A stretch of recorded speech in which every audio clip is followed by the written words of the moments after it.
Alors, ce qui m'intéresse ce matin, c'est que vous travaillez en ce moment sur le virus. Je travaille, mais pas forcément au labo, puisque on travaille sur ordinateur avec un collègue, et puis c'est tout.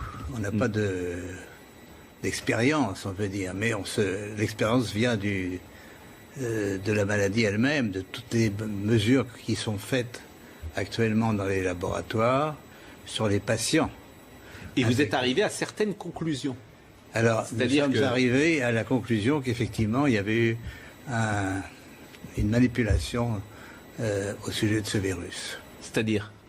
Eh bien, qu'une partie, je ne dis pas le total, n'est-ce pas, mais il y a un modèle qui est évidemment le virus classique, et là c'était un modèle surtout venant de la chauve-souris, mais à ce modèle, on a par-dessus ajouté des séquences notamment du VIH, le virus du sida.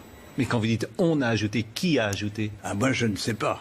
Mais c'est pas naturel, c'est ce que vous voulez dire? Non, ce n'est pas naturel, c'était un travail de professionnel, un travail de biologiste moléculaire. C'est un travail très minutieux, on peut dire d'horloger, on peut dire au niveau des séquences. Mais dans quel but? Dans quel but, ça n'est pas clair. Moi j'expose, si vous voulez, mon travail c'est d'exposer les faits, c'est tout. Je n'accuse personne, je ne sais pas qui a fait ça et pourquoi.